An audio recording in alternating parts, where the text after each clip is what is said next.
అంబేద్కర్ స్మృతివనం ఆంధ్రప్రదేశ్ చరిత్రలో అరుదైనటువంటి ఘట్టం. ఉభయ తెలుగు రాష్ట్రాల్లో రాష్ట్ర విభజన తర్వాత జరిగినటువంటి అతిపెద్ద మార్పు అంబేద్కర్ గారికి అత్యంత విలువనివ్వటం. దళిత బడుగు బలహీన వర్గాలకు కాదు, ఆయన మొత్తం సమాజానికి దేవుడు. దళిత బడుగు బలహీన వర్గాల నుండి వచ్చి ఆ స్థాయికి వెళ్ళినటువంటి వ్యక్తి, రాజ్యాంగం రాసినటువంటి వ్యక్తి. అయితే ఆయనకి సముచిత గౌరవం ఈ దేశంలో ఇవ్వబడిందా అంటే లేదు.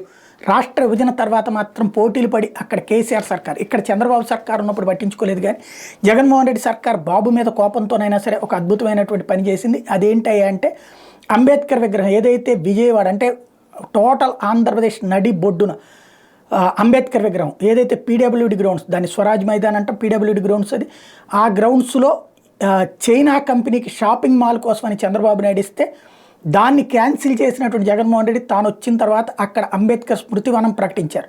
అది ఎక్కడ జరుగుతుంది, ఎప్పుడు జరుగుతుంది అని ఇప్పుడు జరిగి పూర్తయిపోతున్నా సరే దాని మీద పడి ఏడ్చేటువంటి వాళ్ళ సాక్షిగా అంబేద్కర్ స్మృతివనం అన్నటువంటిది పూర్తయింది, లైన్లోకి వచ్చింది. టోటల్గా ఎక్కడైతే తెలంగాణ కంటే ఇక్కడది పెద్దదనమాట. అంటే తెలంగాణలో 125 అడుగుల విగ్రహం అయితే ఇక్కడ టోటల్ 205 అడుగులు. ఎట్లాగంటే విగ్రహం 125 అడుగులు, అదే సందర్భంలో 80 అడుగుల పీఠం, 80 అడుగుల పీఠం మీదన 125 అడుగుల విగ్రహం.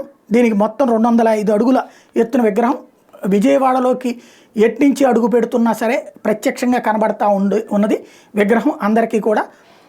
అంబేద్కర్ స్మృతివనాన్ని అక్కడే ఏర్పాటు చేయడం ద్వారా ఆంధ్రప్రదేశ్ చరిత్రలో అవ్వదు అనుకున్నది జరిగేలా చేయించినటువంటిది జగన్మోహన్ రెడ్డికి పేరైతే వస్తుంది.